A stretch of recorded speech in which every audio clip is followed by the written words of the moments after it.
శ్రీమాత్రే నమః. అందరికీ నమస్కారం అండి. ఈరోజు ఈ వీడియోలో 2025 సంవత్సరంలో మాఘ పౌర్ణమి ఎప్పుడు వచ్చింది, పౌర్ణమి గడియలు ఎప్పటి నుండి ప్రారంభమై ఎప్పటితో ముగుస్తున్నాయి, ఇంక ఈరోజు ముఖ్యంగా ఎవరిని ఆరాధించాలి, మాఘ స్నానం ఎప్పుడు ఆచరించాలి, మాఘ స్నానం ఎక్కడ ఆచరించాలి, అలాగే ఈరోజు ఎటువంటి విధి విధానాలు పాటించాలి, ఎటువంటి దానాలు ఇవ్వడం వలన ఎటువంటి ఫలితాలు కలుగుతాయి అనే విషయాలన్నీ కూడా ఈ వీడియోలో అయితే క్లియర్గా తెలుసుకుందామండి. అందుకని వీడియోని ఎవరు కూడా ఎక్కడ కూడా స్కిప్ చేయకుండా చివరి వరకు అయితే చూడండి.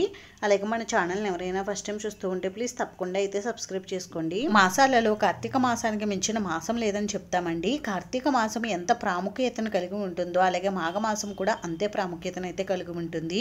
కార్తీక మాసం దీపారాధనకు ప్రసిద్ధి అయితే ఈ మాఘమాసం స్నానానికి ప్రసిద్ధి. ముఖ్యంగా ఈ మాఘమాసంలో చేసేటటువంటి స్నానాలు దానాలు మనం పూర్వ జన్మలలో చేసిన పాపాలు అన్నిటినీ కూడా నశింపచేస్తుంది. అలాగే మనకి సంపూర్ణ ఆరోగ్యాన్ని చేకూరుస్తుంది. మాఘమాసం విష్ణుమూర్తికి అత్యంత ప్రీతికరమైన మాసంగా చెప్పబడుతుంది. ఈ మాఘమాసంలో దేవతలు తమ శక్తులను తేజస్సును నదీ జలాలలో ఉంచుతారని మనకి పురాణాలు అయితే చెప్తున్నాయండి. అందుకని తప్పకుండా ఈ మాఘమాసంలో ఏ నదీ స్నానం కానీ సముద్ర స్నానం కానీ ఆచరించాలి.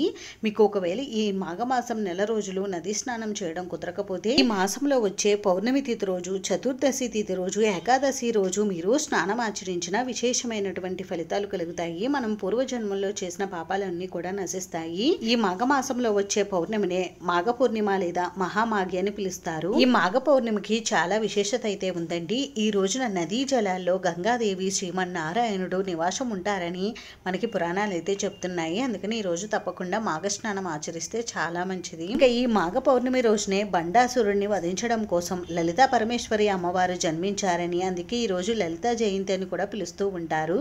ఇంతటి విశేషత ఉందండి ఈ మాఘ పౌర్ణమికి. ఈ రోజున చేసేటటువంటి దానాలు అనేక రెట్ల పుణ్య ఫలితాలను ఇస్తాయని కూడా అంటారు. అయితే ఇంతటి విశేషతను కలిగి ఉన్నటువంటి మాఘ పౌర్ణిమ ఈ 2025 సంవత్సరంలో ఎప్పుడు వచ్చింది అని అంటే స్వస్తి శ్రీ చాంద్రమాన శ్రీ క్రోధినామ సంవత్సరం ఉత్తరాయణం శిశిర ఋతువు మాఘమాసం శుక్లపక్షం పౌర్ణమి తేదీ ప్రారంభం 2025 ఫిబ్రవరి 11 మంగళవారం రాత్రి 6:57 నుండి ప్రారంభమయ్యి 2025 ఫిబ్రవరి 12 బుధవారం రాత్రి 7:02 వరకు మనకి పౌర్ణమి గడియలు అయితే ఉన్నాయండి. కాబట్టి ఈ 2025 సంవత్సరంలో మనం మాఘ పౌర్ణమిని 2025 ఫిబ్రవరి 12 బుధవారం రోజు అయితే నిర్వహించుకోవాలి. ఈ రోజు ఆశ్లేష నక్షత్రం అయితే ఉందండి. ఇంకా ఈ మాఘ పౌర్ణమి రోజున లక్ష్మీదేవిని కానీ లలితా అమ్మవారిని కానీ పూజించుకోవాలి. మాఘ పౌర్ణమి రోజున చంద్రోదయ సమయంలో వెన్నెల పారాయణ చేస్తే చాలా మంచి ఫలితాలు కలుగుతాయి.